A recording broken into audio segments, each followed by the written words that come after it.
सकाळी 6 वाजलेत आणि सकाळी 6 वाजता आमच्या चांदोलीचा तुम्हाला व्ह्यू दाखवतो. तरी अजून सूर्य काय आपल्याला वर आलेला आहे. सकाळी 6 वाजता चांदोलीचा व्ह्यू दाखवतो. थंडी एवढी लागते लय बेकार.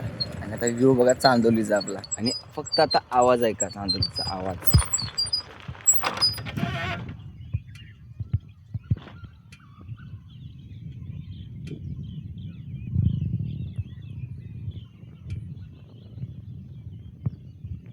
चांदोलीचा असं खतरनाक सीन बघून आलो मंदूरच्या स्टँडवर. कारण मुंबईवरून आलो तर दादा, तर त्याला घ्यायला आलो. पण त्याला पाहिजे होती चाय, पण दुकानं सगळे होते बंद. तिकडून दादाला घरी सोडलं आणि मी आवरून आम्ही तिघे जण निघालो ज्योतिबाला. पण इकडे आमच्या गावातलं रोडचं काम चालू होतं, पण धुळा सगळा अंगावर होता. म्हणून तिथला व्हिडिओ काय न करता डायरेक्ट पोहोचलो ज्योतिबाच्या डोंगरावर. म्हणून एवढं लागत होतं, तोंड सगळं भाजूनच काढलं होतं. पण ज्योतिबाचा डोंगर बघितल्यावर मनात एक वेगळीच वाईब येत होती. इकडे काय लाल परी वर चढायला मागतच नव्हती. कसं तरी आम्ही वरती पोहोचलो. आता म्हटलं पार्किंग शोधली पाहिजे. कशी तरी इकडे पार्किंग सापडली आणि आम्ही चाललो आता दर्शन घ्यायला. आम्ही आलो समोरचं दर्शन घ्यायला, पण लाईन एवढी मोठी होती की काय बोलायचं काही कामच नाही. आता म्हटलं दर्शन भेटतंय का नाही. तर एवढ्या मोठ्या लाईन मध्ये दर्शन भेटते का नाही ते तुम्हाला मी पुढच्या ब्लॉग मध्ये दाखवतो. तुम्ही तेवढं फॉलो करून जावा.